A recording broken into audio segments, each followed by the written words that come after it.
খবরের কাগজের ফেসবুক পেজে আপনাদের স্বাগতম। আমি আছি কাজল সরকার। আজকে আমরা আলোচনা করব গ্রাম্য দাঙ্গা বা সংঘর্ষ নিয়ে। গ্রাম্য দাঙ্গা বা সংঘর্ষ হবিগঞ্জ জেলার জন্য একটি মহামারী ধারণ করেছে। প্রায় প্রতিদিনই জেলার কোথাও না কোথাও ছোট বড় সংঘর্ষ বা দাঙ্গার ঘটনা ঘটছে। গেল এক বছরে অর্থাৎ 2024 সালে এই জেলাতে গ্রাম্য দাঙ্গা বা সংঘর্ষে 66 জনের মৃত্যু হয়েছে, যেটি আসলে স্থানীয় বিভিন্ন গণমাধ্যমের তথ্য। এছাড়া আহত হয়েছেন প্রায় 2 সহস্রাধিক।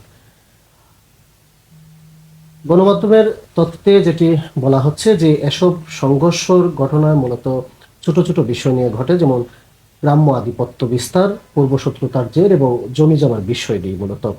বছরভিত্তিক বিশ্লেষণ করলে দেখা যায় 2023 সালের তুলনায় 2024 সালে মৃত্যুর হার আসলে বেড়েছে। যেমন 2023 সালে সংঘর্ষের ঘটনায় 31 জনের মৃত্যু হয়েছিল, যেটি 2024 সালে 66 জন, অর্থাৎ দ্বিগুণের বেশি এক বছরে বেড়েছে। জেলার 9টি উপজেলার মধ্যে সবচেয়ে বেশি সংঘর্ষে মৃত্যুর ঘটনা ঘটেছে হাওর বেষ্টিত বানিয়াচং উপজেলায়। গণমাধ্যমের খবর অনুযায়ী হবিগঞ্জের 9টি উপজেলার মধ্যে বানিয়াচং উপজেলায় 2024 সালে বানিয়াচং উপজেলায় 22টি, নবীগঞ্জ উপজেলায় 10টি, চুনারুঘাট উপজেলায় 10টি, হবিগঞ্জ সদরে 7টি, মাধবপুর, বাহুবল ও লাখাই উপজেলায় 5টি করে এবং শায়েস্তাগঞ্জে 2টি ও আজমিরগঞ্জে 1টি হত্যাকাণ্ডের ঘটনা ঘটেছে। কেন এত বেশি সংঘর্ষের ঘটনা ঘটছে এবং এর নিয়ন্ত্রণে আসলে কি করা উচিত, এ বিষয়ে আমরা আজকে কথা বলবো। আমাদের সঙ্গে আছেন সুশাসনের জন্য নাগরিক সুজনের সভাপতি অ্যাডভোকেট ত্রিলোককান্তি চৌধুরী বিজন। দাদা, আমাদের অনুষ্ঠানে আপনাকে স্বাগতম। আপনি জানেন, আমরা আসলে সকলেই জানি যে গ্রাম্য দাঙ্গা হবিগঞ্জের জন্য একরকম মহামারী আকার ধারণ করেছে, যেটি আসলে দীর্ঘদিনের সমস্যা। 2024-25 সালে এসে যখন শিক্ষার হার বাড়ছে, সচেতনতার হার বাড়ছে, তখনও আসলে এই সংঘর্ষ আসলে বেড়েই চলেছে। কেন আসলে এমন পরিস্থিতি সৃষ্টি হচ্ছে? ধন্যবাদ আপনাকে। সংঘর্ষ আসলে আমাদের যে গ্রাম্য দাঙ্গা যেটা হচ্ছে, এটা হবিগঞ্জ এবং অত্র অঞ্চল, আমি যা বোঝাতে চাচ্ছি, যেমন ব্রাহ্মণবাড়িয়া, হবিগঞ্জ বা কিশোরগঞ্জ, এইসব অঞ্চলে এই দাঙ্গার প্রবণতাটা খুব বেশি। এটার মূলত কারণটা আমার কাছে যা মনে হয়েছে, আমি যতটুকু দেখেছি, সেটা হচ্ছে যে গোষ্ঠীগত একটা আধিপত্যের একটা ব্যাপার এখানে মারাত্মকভাবে কাজ করে। তো এই যে আধিপত্য বিস্তার করার একটা প্রবণতা, এই প্রবণতাতে অনেক বাধ্য হয়ে যুক্ত হতে হয় তার অস্তিত্বের প্রশ্নে। যেমন সাধারণ অনেক মানুষ আছে যারা হয়তো দাঙ্গা চায় না, কিন্তু ওই আধিপত্যের মাঝখান থেকে সরে গেলে সে ওই এলাকাতে থাকতে পারবে না, যে কারণে সে বাধ্য হয়েই কোনো না কোনো দলভুক্ত হতে বাধ্য হয়। এবং যখন আধিপত্য বিস্তারকারী যিনি হন, তিনি অর্থশালী হন, বিত্তশালী হন এবং ওনার একটা ক্ষমতা থাকে, তো যে কারণে অতি সাধারণ বিষয়েও দেখা যায় যে আমাদের এখানে দাঙ্গার সৃষ্টি হয়। এই দাঙ্গার সৃষ্টি যারা করেন তারা মূলত কয়েকজন মানুষ পুরো গ্রাম, পুরো এলাকাটাকে ধ্বংস করে দেন, আর বাকিরা শুধুমাত্র তাদের ফলোয়ার্স হয়। কিন্তু কেবলমাত্র যারা ফলোয়ার্স হয় তারা শুধুমাত্র তাদের অস্তিত্বের প্রশ্নেই ফলোয়ার্স হয়। এই বিষয়টা বন্ধ করার জন্য আসলে সামাজিক সচেতনতার কোনো বিকল্প নাই। আইন দিয়ে বা আইন শৃঙ্খলা বাহিনী দিয়ে সব কিছু সমস্যার সমাধান করা সম্ভব না। এই ক্ষেত্রে যে ক্ষমতাবান ব্যক্তি যারা আছেন বা যারা এই গোষ্ঠীদ্বন্দ্বের সঙ্গে জড়িত, তাদেরকে কঠোরভাবে আইনের আওতায় আনতে হবে, শুধু তাদেরকে, এবং পাশাপাশি তাদেরকে এই সামাজিকভাবে এবং রাষ্ট্র থেকে বুঝাতে হবে যে আপনারা যদি এই এলাকাতে কোনো কিছু হয় তার জন্য আপনারা দায়ী হবেন। এইভাবে যদি তাদেরকে লাইবিলিটি ফিক্স করে দেওয়া যায়, আমার মনে হয় তাদের মধ্যে একটা ভয় সঞ্চার হবে এবং ভবিষ্যতে তারা এই ধরনের দাঙ্গা প্রতিরোধ করতে নিজেরাই সচেষ্ট হবে। আমরা আসলে গণমাধ্যমের বিভিন্ন সময় যে প্রতিবেদন উঠে আসে, সেটি থেকে যদি বলতে হয় যে দেখা গেছে ছোট ছোট ঘটনা এবং অধিকাংশ ঘটনায় আসলে 5 টাকা নিয়ে বাজি কিংবা চা খাওয়া নিয়ে, জমির আইল কেটে দেওয়া নিয়ে, কিংবা গরু ধান খেয়েছে, হাঁস চলে গেছে বাড়িতে, এই ধরনের ঘটনা নিয়ে আসলে ঘটে। এবং আরেকটি বিষয় আসলে প্রায় সময় আসে যে প্রবাসী অধ্যুষিত আমাদের হবিগঞ্জ, ফলে প্রবাস থেকে আসলে যারা প্রবাসে থাকেন তাদের একটু টাকা পয়সা থাকে, তারাও আসলে অনেক সময় উস্কানি দিয়ে থাকেন। এই ধরনের আসলে অভিযোগ থাকে যে তোমরা হামলা করো, টাকা যার আগে আমি দেবো, এই ধরনের একটা প্রায় সময় আমরা শুনে থাকি। আপনি আসলে এই ধরনের কোনো কিছু পেয়েছেন কি? হ্যাঁ, আমি এটা এটা বাস্তব সত্য যে প্রবাসে যারা থাকেন তারা এইখানে একটা প্রবাসে যারা থাকেন তারা একটা এলিট ক্লাস হয়ে গেছে আমাদের জন্য।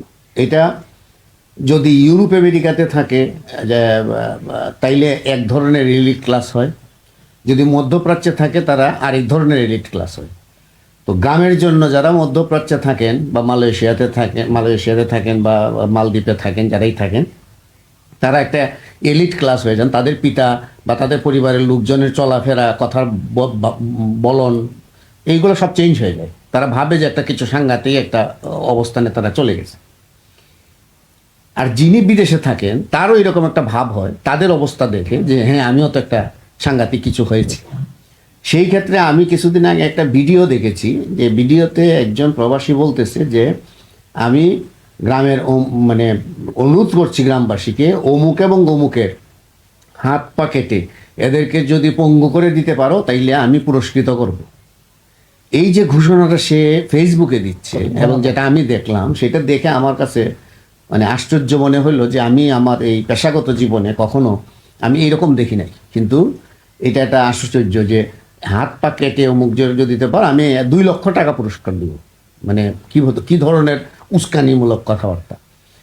এই যে প্রবাসে যারা থাকেন তারা এই বিষয়গুলোকে উস্কানি দেন এবং যথারীতি তারা এই দেশের তাদের আত্মীয় স্বজন যে তাদেরকে খুব বেশি একটু ইজ্জত করে, সেইটাকে তারা একটা পুঁজি মনে করে আমি তো একটা সাংঘাতিক কিছু হয়েছি।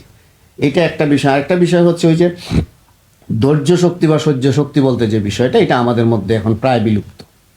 মান্যমানতা প্রায় বিলুপ্ত।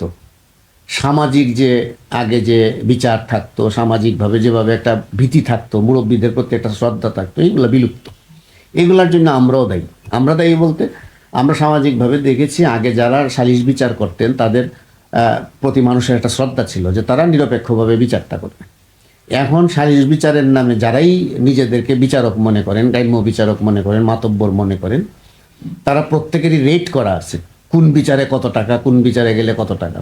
সুতরাং একটা নষ্ট মানুষের প্রতি মানুষের শ্রদ্ধা থাকবে বা ভক্তি থাকবে এটা আশা করা না, মানে বোকার মতো অবস্থা। এবং দাদা আমরা আসলে প্রায় সময় এরকমও আমরা শুনে থাকি যে আসলে একটা গ্রামে সংঘর্ষ সৃষ্টির ক্ষেত্রে স্থানীয় যে মাতব্বর থাকেন, মুরব্বী থাকেন অনেকে, এবং স্থানীয় জনপ্রতিনিধি, মেম্বার, চেয়ারম্যান সহ এই ধরনের জনপ্রতিনিধিদের একটা উস্কানি থাকে। এই ধরনের অভিযোগ আমরা আসলে প্রায় সময় শুনি। আপনি আইনজীবী হিসেবে আসলে এটা কতটুকু? এটা খুবই সত্য। এটা সত্য। এটাই কারণ সত্য যে ওই যে আমি যেটা শুরু করেছিলাম যে যারা গ্রামে প্রভাবশালী ব্যক্তি, এইরকম হাতে গোনা হয়তো একটা গ্রামে 15 জন আছে, কিন্তু এই 15 জনের কারণে বা 20 জনের কারণে হয়তো গ্রামে 5,000 লোক সাফার করতেছে। তাদের আধিপত্যের জন্য এই বাকি 5,000 লোক মারামারিতে অংশগ্রহণ করতে হচ্ছে, হয়তো হত্যার শিকারও হতে হচ্ছে, জখম তো প্রতিনিয়ত হচ্ছে। এটা কিন্তু এবং এই বড় দাঙ্গাগুলা কিন্তু গ্রামীণ ইয়েতেই হয়। এই যে ছোটোখাটো জায়গা নিয়ে গণ্ডগোল বা অন্যান্য গণ্ডগোল যেগুলো হয়, এগুলো আমরা দেখেছি যে পরিবারে পরিবারে হয় বা গোষ্ঠীয়ে হয়। হয়তো বা 15টা বাড়ি একদিকে, 10টা বাড়ি একদিকে, কিন্তু পুরো গ্রাম যখন ইনভলভ হয়ে যায়, এবং একটা গ্রাম না, সঙ্গে হয়তো আরও 2-3টা গ্রাম এসে যোগ দেয়। তো এই যে বিষয়গুলো, এই বিষয়গুলোর জন্য মেম্বার, চেয়ারম্যান, জনপ্রতিনিধি প্লাস যারা মাতব্বর আছে, যারা নিজেদেরকে গ্রামের একজন মুরব্বী হিসাবে দাবি করে, মূলত এদেরকে যদি কঠোরভাবে আটকানো যায়, দাঙ্গা আমার বিশ্বাস অন্তত 50% কমে আসবে। অন্যদিকে আসলে আমরা দেখেছি যে হবিগঞ্জের যেহেতু দাঙ্গা প্রবণ হিসেবে চিহ্নিত করা হয়েছে, পুলিশ প্রশাসন আসলে বেশ কিছু পদক্ষেপ নিয়েছিল মধ্যে, যেমন বিট পুলিশিং চালু করা হয়েছে। ছোটখাটো যে গ্রামের সমস্যা রয়েছে সেগুলো সমাধানের ক্ষেত্রে গ্রাম আদালত চালু করা হয়েছিল। সচেতনতার জন্য উঠোন বৈঠক হয়েছে, ছোট ছোট নাটক বা সিনেমাও তৈরি করা হয়েছে। আবার বাড়ি বাড়ি গিয়ে দেশীয় যে অস্ত্র রয়েছে সেগুলো আসলে জব্দ করেছে পুলিশ। এই যে পুলিশের কার্যক্রমগুলো, সেগুলো কি আসলে এই সংঘর্ষ নিয়ন্ত্রণের ক্ষেত্রে যথেষ্ট, নাকি আরো জোরালো ভূমিকা রাখা উচিত ছিল পুলিশের? পুলিশের যে কার্যক্রম, দেখেন পুলিশ কার্যক্রম যেটা করে সেটা হচ্ছে যে দেশীয় অস্ত্র উদ্ধার করে। দেশীয় অস্ত্র তৈরিতে খরচ কত, এটা খুব দ্রুত তৈরি করা যায়। এটা এমন না যে এটা তৈরি করার জন্য কোনো একটা বিশেষ সময়ের প্রয়োজন বা বহুদিনের প্রয়োজন, তা না। এই যে আমরা যে অস্ত্রগুলা দেখি যে কুচার শলা বা টেটা বা ফিকল, এইগুলা যে কোনো সময় যে কোনোভাবে তৈরি করা যায়। সুতরাং এইগুলি শুধু উদ্ধার করলেই এটার যে আবার প্রতিস্থাপিত হবে না এর কোনো নিশ্চয়তা নাই। এটা একটা দিক। আরেকটা দিক হচ্ছে যে পুলিশ বিট পুলিশিং চালু করেছে, পুলিশ সচেতনতার জন্য কথাবার্তা বলেছে, উঠান বৈঠক করেছে। এখন এই যে আপনার উঠান বৈঠক, এই যে বিট পুলিশিং, এই সব বিষয় আমাদের দেশে এইগুলা আসলে শিক্ষিত মানুষদের জন্য, যারা সচেতন, যাদের মধ্যে বিবেচনা আছে তাদের জন্য। আমাদের যারা গ্রামে ঝগড়া বিবাদ তৈরি করেন, বা আমি বলবো তৈরি করেন, যারা ঝগড়া বিবাদ সৃষ্টি করেন, তৈরি করেন, কারণ ওই যে আপনি একটু আগে বলছিলেন যে 1 কাপ চায়ের জন্য 5 টাকার জন্য, দ্যাট খুব সামান্য একটা বিষয় না। তারা কিন্তু একটা মাত্র কারণ তাদের আধিপত্য। সেগুলো কিন্তু আসলে গ্রাম্য মাতব্বররা খুব সহজে সমাধান করতে পারে। ওই যে আপনাকে আগে বললাম যে সমাধান যে করবে, তা আমার তো আপনার উপর বিশ্বাস থাকতে হবে যে আপনি যদি বিচার করেন তাহলে সেটা সঠিক করবেন। কিন্তু আপনিও তো পক্ষাশ্রিত, পক্ষাশ্রিত, অথবা আপনি অর্থের দ্বারা আপনি বায়াসড। সেই ক্ষেত্রে আপনাকে আমি কেন বিশ্বাস করব? এটা একটা বিষয়। আপনার গ্রহণযোগ্যতা তো আপনি হারিয়েছেন। ওপর দিকে পুলিশ যে কাজটা করতেছে, দেখেন, পুলিশ নিজে যদি যতক্ষণ পর্যন্ত তার গ্রহণযোগ্যতা তৈরি না করতে পারবে, এই যে আমাদের জুলাই আগস্টের পরে পুলিশের তো যে অবস্থা, এখন তো পুলিশে আমার কাছে মনে হয় পুলিশকে মানুষই মনে করে, মানে পুলিশ যে একটা বাহিনী এটাই মানুষ বিশ্বাস করে না, এবং এদের প্রতি মানুষের কোনো নাই, আস্থাও নাই, কিছু নেই। তার আগেও যা ছিল, এবং পুলিশের কার্যক্রম আমরা অনেকটা একদম পুরোপুরি নিষ্ক্রিয়। এটা তো আপনি ধরেন মানে আগস্টের পর থেকে আমি যদি ধরি, তার আগে যদি ধরি, তার আগেও পুলিশ কিন্তু তার সক্রিয়তাটাও ছিল কিন্তু কারো না কারো পক্ষে। তার মধ্যে কোনো নিরপেক্ষতা ছিল না। সে পার্টিকুলার কাউকে হয়তো প্যাট্রোনাইজ করেছে, যার ক্ষমতা ছিল তার পেছনে থেকেছে। যে কারণে হয়েছে কি, যে আমরা সবসময় দেখেছি ক্ষমতা যাদের আছে তাদের ক্ষমতা বৃদ্ধিতেই আইন শৃঙ্খলা বাহিনী সবসময় কাজ করেছে। যতক্ষণ পর্যন্ত তাদের মধ্যে নিরপেক্ষতা না আসবে, যতক্ষণ পর্যন্ত তাদের মধ্যে সততা না আসবে, ততক্ষণ পর্যন্ত আপনি একটা সৎ লোকের কথা নির্দ্বিধায় হয়তো শুনবেন, কিন্তু একটা অসৎ লোকের কথা আপনি কখনোই শুনবেন না। যেহেতু দাদা আপনি আসলে পুলিশের ভূমিকা নিয়ে আসলে অনেক কথা বলেছেন, সেখানে যদি আমি আরেকটু এড করি, যেমন বিভিন্ন সংঘর্ষের পর বা যখনই খুন হয়, যারা আসলে নিহতের যে পক্ষ থাকে, তারা আসলে পরবর্তীতে যখন খুনিদের বিরুদ্ধে, যারা খুন করে তাদের বিরুদ্ধে যখন মামলা দেওয়া হয়, বাড়িঘর পুরুষ শূন্য হয়ে যায়। এরপরে আসলে হামলা, লুটপাট, অগ্নিসংযোগের ঘটনা ঘটে।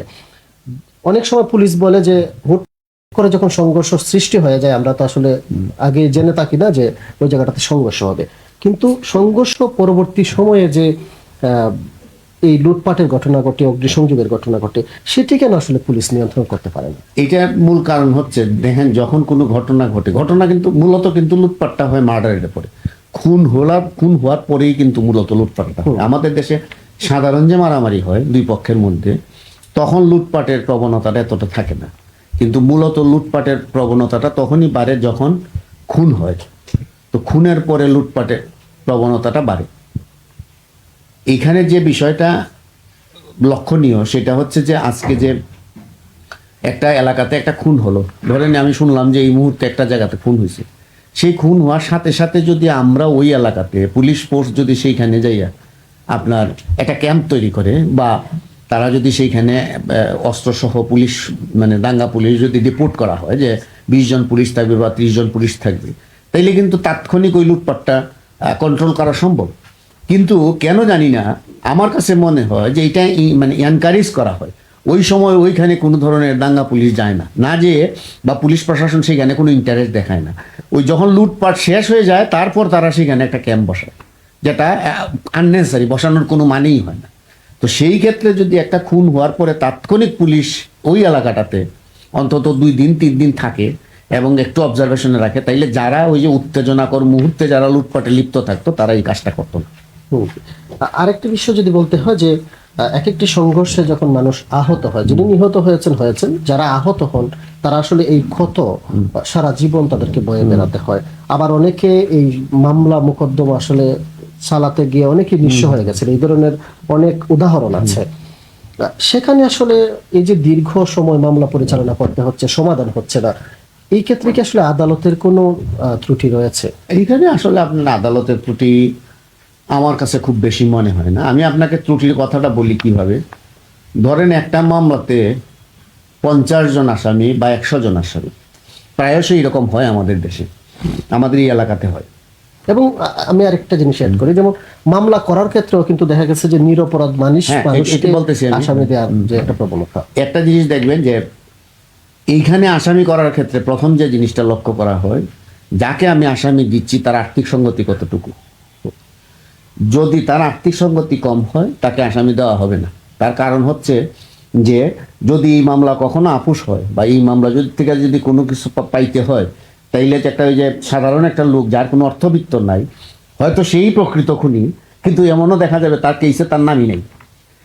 আবার আরেকটা হয়, খুন হওয়ার পরপরই একটা বাণিজ্য শুরু হয়। বাণিজ্যটা কিভাবে, যে তোমার নাম দেওয়া হচ্ছে বা আপনার নাম দেওয়া হচ্ছে, তখন টাকা চলে আসে। সেটা এখন বিকাশেই আসুক বা নগদেই আসুক, যেখানেই আসুক, যে আমাকে আসামি দিবা না। একটা লোক মনে করে যে আমি যদি একটা খুনের মামলায় আসামি হই, আমার বেল করানো থেকে এই মামলা চালানো, কোর্টের বারান্দায় আসা যাওয়া, এই করতে করতে কয়েক লক্ষ টাকা চলে যাবে। আর জেল হাজতে গেলাম, হ্যারাস্ট হলাম, এগুলার থেকে যদি আমি কিছু টাকা দিয়ে নিজেকে বাঁচাইতে পারি তাহলে তো লাভ। তো সেই ক্ষেত্রে একটা বাণিজ্য শুরু হয়ে যায় একটা হত্যার পরপরই, এবং এখানে বিশাল অঙ্কের একটা বাণিজ্য হয়।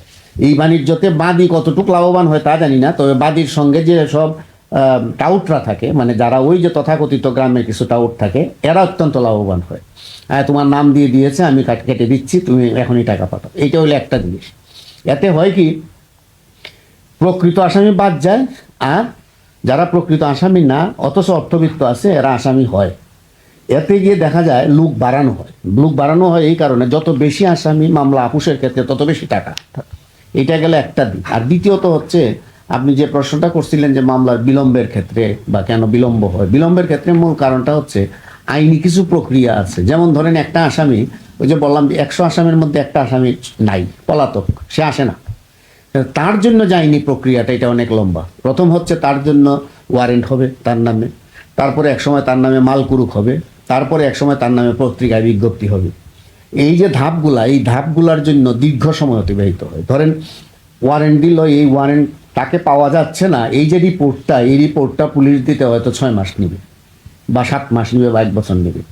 তারপরে মাল কুরুকের জন্য আবার যখন দেওয়া হবে, তখন যে তার যে মাল আছে কি নাই, এই কুরুকের আদেশ প্রতিপালনের জন্য আরও হয়তো 6 মাস 1 বছর যাবে।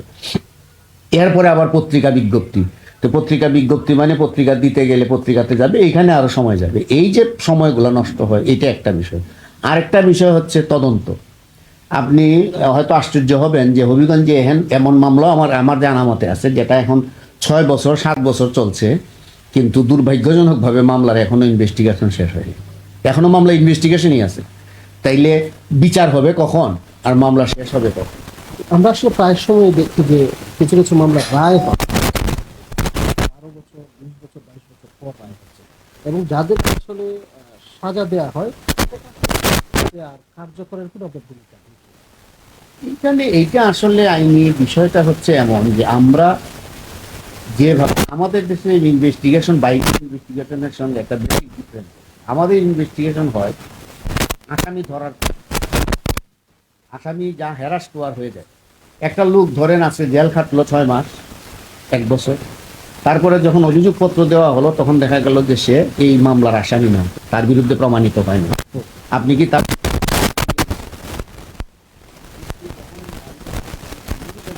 তদন্ত আগে হয়, আসামি পরে গ্রেফতার হয়, মানে এরা যখন নিশ্চিত হয় যে এই লোকটাই অপরাধ করছে, তখন তাকে তারা নজরে নজরে রাখে, কিন্তু তারপরে পিক করে নিয়ে আসে।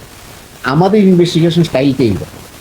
এরপরে সাক্ষী প্রমাণ, এটা হয় কি, ওই যে দুর্বলতাটা কোন জায়গায় হয়, যে সালে একটা ঘটনা ঘটলো, 24 সালে একটা রায় হলো। আপনি করেন যে এত দুর্ঘটনা, মাঝখানে একটা মামলা তো ধরেন সাক্ষী আছে 3 জন। হয়তো আরো কয়েকটা তারিখ গেল, এরপর আরো 2 জন আসলো। এইভাবে করতে করতে করতে করতে এই এই মামলাগুলো প্রলম্বিত হয়। আর রায়ের পরে যেটা হয়, যে রায় যে দেওয়া হয় হাইকোর্টে যখন যায় বা সুপ্রিম কোর্টে যখন যায়, তখন তো খুব আইনগত বিষয়গুলো খুব পুঙ্খানুপুঙ্খভাবে দেখা হয়। সেই ক্ষেত্রে অনেক সময় অনেকেই বেনিফিট পেয়ে থাকে, আইনগতভাবে বেনিফিট পেয়ে থাকে। দাদা, আমাদেরকে সময় দেওয়ার জন্য আপনাকে ধন্যবাদ। দর্শক, আমরা এতক্ষণ কথা বলছিলাম সুশাসনের জন্য